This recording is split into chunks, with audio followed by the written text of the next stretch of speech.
wonderful 101! I knew we forgot someone. You.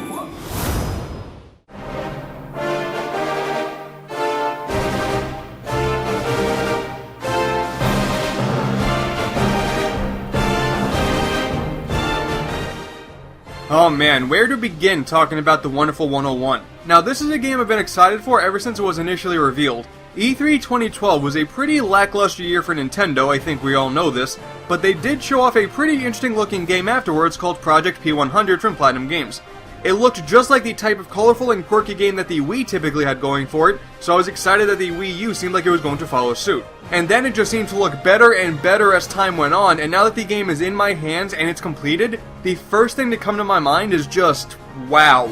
Have you ever had a game that you were really excited for and it still manages to surpass your expectations? Yeah, that is basically the wonderful 101 in a nutshell. But let's just see how Wonderful. it really is.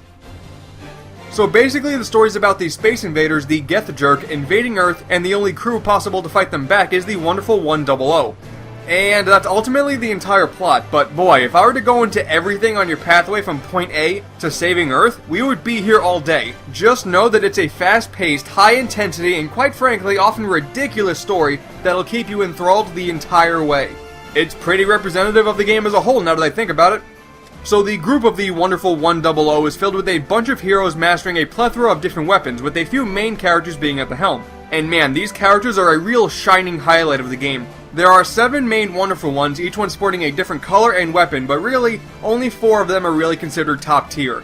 The newbie leader with a heart made out of pure justice, Wonder Red, the loudmouth with an attitude, Wonder Blue, the middle school Frenchie who always takes stabs at Blue, Wonder Green, and the carefree fashionista with a short fuse, Wonder Pink. I bring this up because the dynamic between all these characters is amazing. There are a few other wonderful ones, and whenever they talk, it is enjoyable, but man, these main 4 are the stars of the show, and when they talk, you want to listen.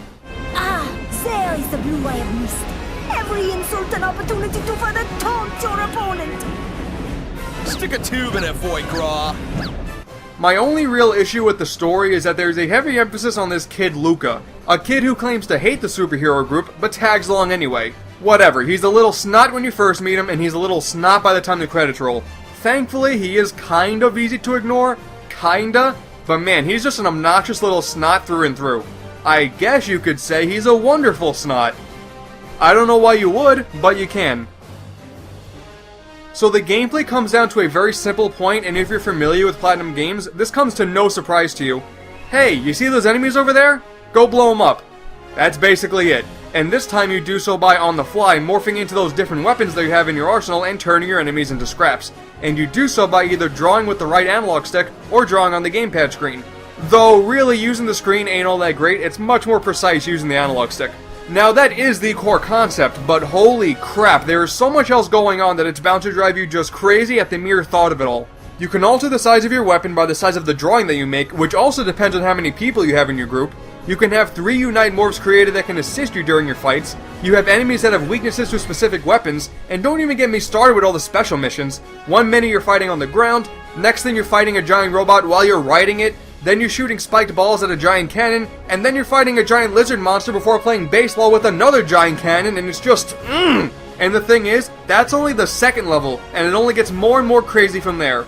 Manning a giant ship while aiming and shooting at the same time, riding a flying car and changing lanes while defending yourself from enemies, and sometimes you even play on the gamepad screen and have to keep your attention to both that and the TV at the same time. Honestly, this game has some of the most variety I have seen in any game just ever, and it never feels out of place. It keeps you on your toes at all times, and it has absolutely no shame punching you square in the face if you can't keep up. The QuickTime events in particular are something that's just special, putting you so in the moment that you really feel like you're saving the Earth at the push of a button. And really, the funny thing is, I remember at one point the game's director and renowned loudmouth on Twitter, Hideki Kamiya, hinted that the game isn't going to be all that long. I don't know what he was on, but a good majority of the missions take well over a half hour, leading to an adventure that took me over 12 hours. Each operation also grades you and rewards you if you get enough good medals, and for a game that has more variety than you can shake 101 sticks at, you tell me if that doesn't sound like a good deal.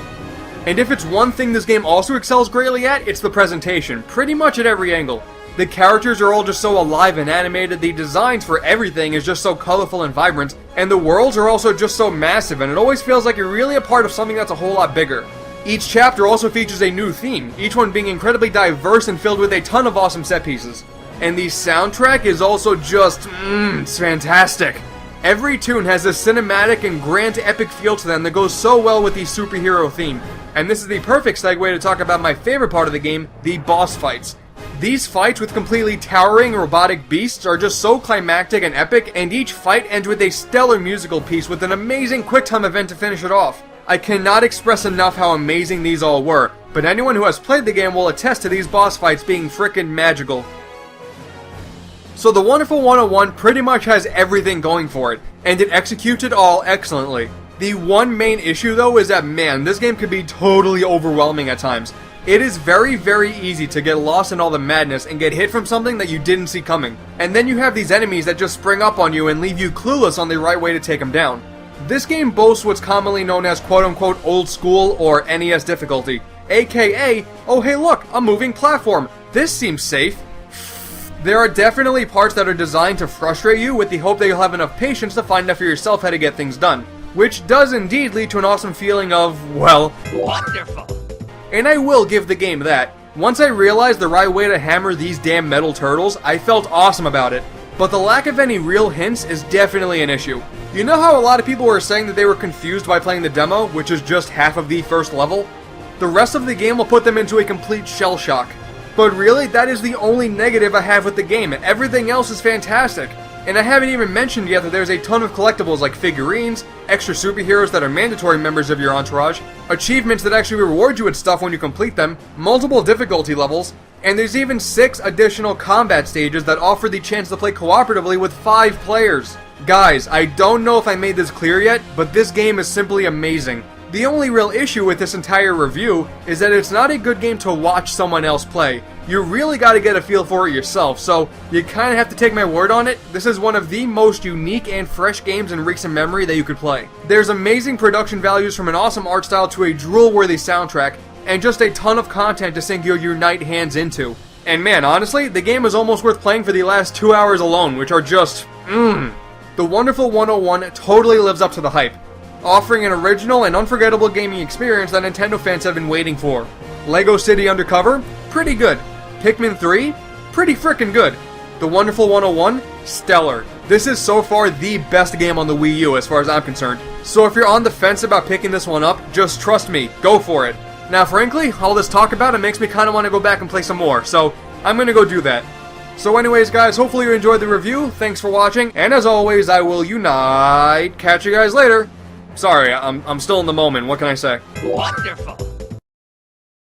Come on, man, catchphrase time, let's hear it! What? We have no such catchphrase in my country.